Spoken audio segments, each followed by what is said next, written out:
via TKO and still undisputed middleweight champion of the world, Marvin Hagler.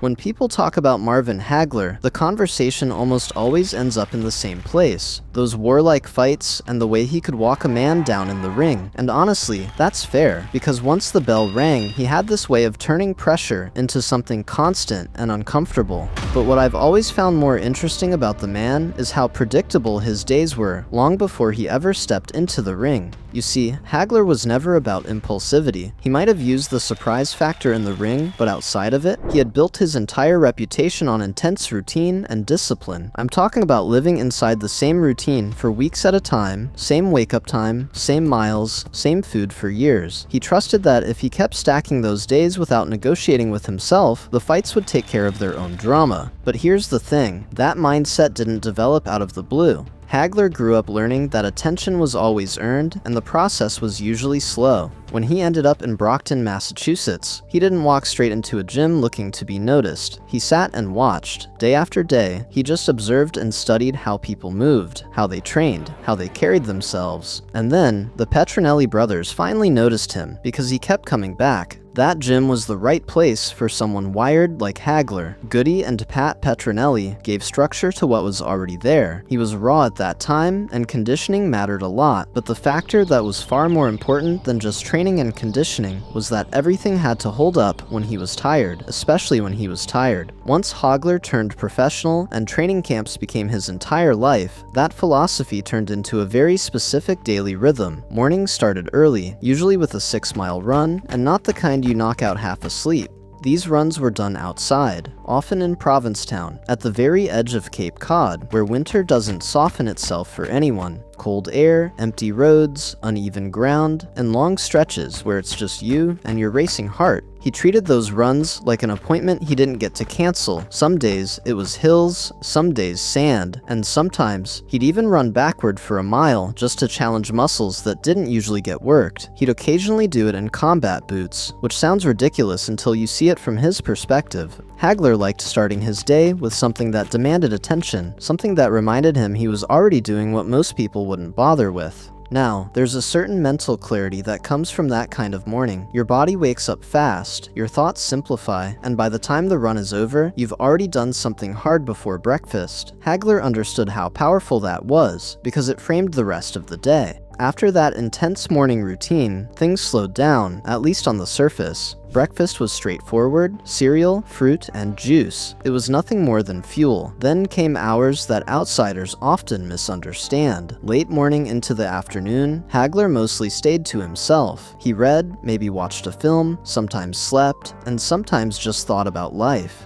There was no sense of killing time here, because this was all part of the work. He used those quiet hours to replay situations in his head, how an opponent reacted under pressure, what habits showed up late in fights, and where openings appeared once fatigue crept in. This was a kind of mental preparation that most professionals aren't even aware of. By the time he walked into the gym later that day, he already had a plan forming. Evening training was where the structure tightened even more. Everything ran on fight time: 3 minutes of work, 1 minute of rest, over and over again. Hagler didn't believe in training that felt nothing like competition. If a fight was going to demand sustained effort in short bursts, then that's exactly how he wanted his body to experience training. In the gym, jump rope came first, used as both warm-up and rhythm builder, then shadowboxing, often in front of a mirror. He used to check his balance, watching how clean his stance switches were, and making sure fatigue didn't turn sharp technique into sloppy habits. You can tell from old footage that he wasn't pretending to fight someone. He was rehearsing as if he had an opponent in front of him. Heavy bag work followed the same logic. Clean punches thrown with intention instead of wild volume.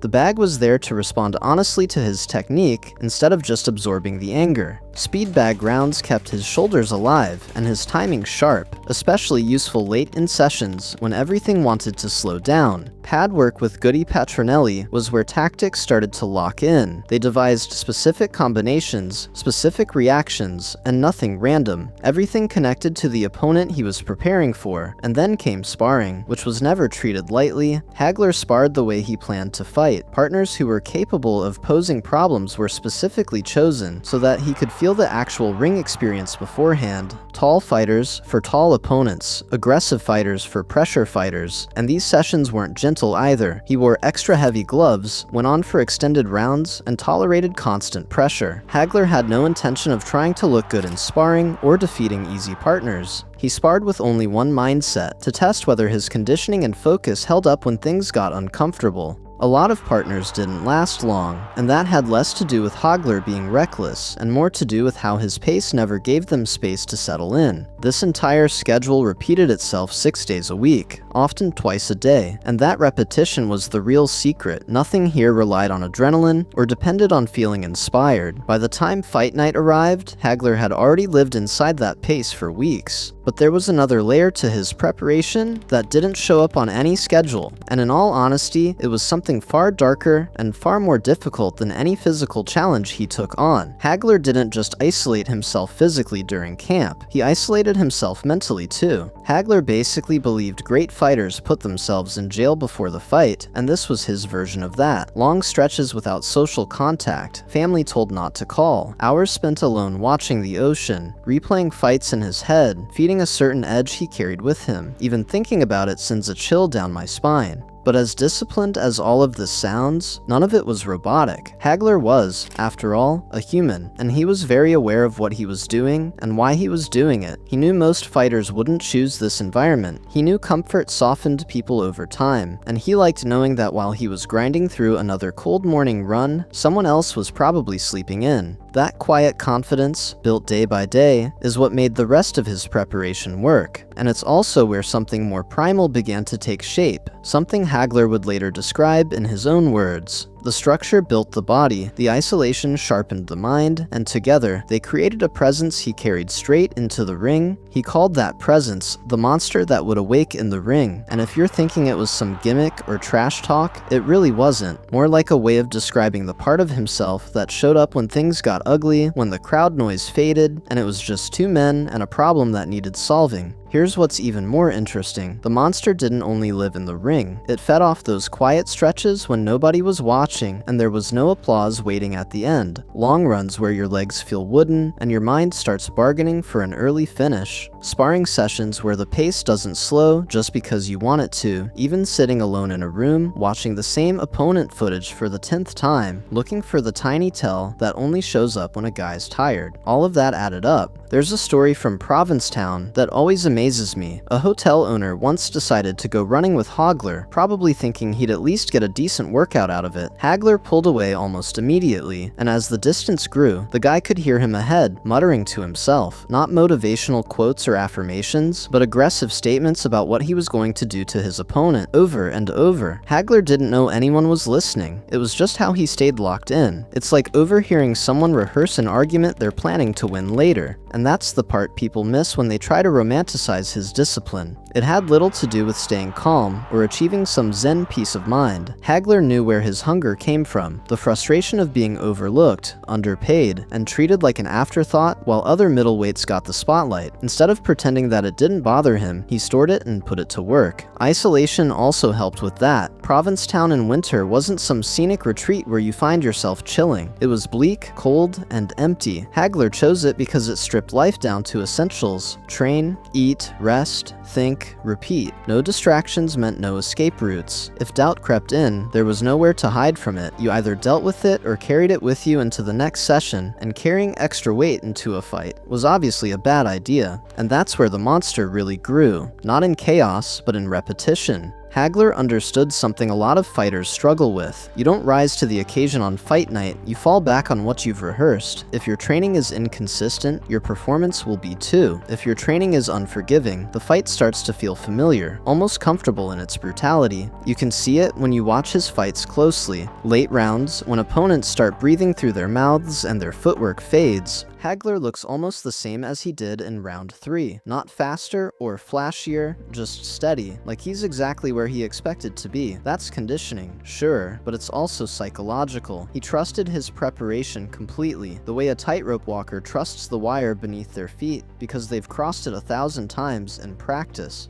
There's a line Goody Petronelli once said that sums it up perfectly. He talked about the strength of a triangle: trainer, fighter, and trust. Break one side, and the whole thing collapses. Hagler understood that instinctively. His confidence was solid, built on years of showing up and doing the work when it would have been easier not to. What I also like about Hagler's approach is how little he cared about being admired for it. He wasn't trying to inspire anyone or build a brand. He genuinely believed this was the price of admission. If you wanted to call yourself a champion, this was the work, and anything less felt dishonest. There's something refreshing about that kind of clarity, especially now when everyone's performing their discipline for an audience. That's probably why his routine still holds up today, even in an era obsessed with optimization and shortcuts. Strip away the setting, and the lesson is almost boringly simple. Build a routine you can repeat. Make it hard enough that it demands respect. Recover properly so you can do it again tomorrow. Don't wait for motivation to show up before you start, because motivation is a fair weather friend, and discipline is the one that shows up in the rain. In short, the actual fight in the ring was just the final expression of weeks spent doing exactly what he said he would do, and that's the part that makes his story stick. Flashy knockouts and popular moves were something every fighter liked to associate himself with, but Hagler was the image of a man running alone along a cold stretch of coastline, day after day, choosing difficulty on purpose because he knew where it would lead. And that's really what made Marvin Hagler a champion, just an unshakable commitment to a standard he refused to lower, even when nobody was there to see it. So what impressed you the most about Marvin Hagler's intense workout routine that made him a legend? Tell us in the comments, and see you in the next video.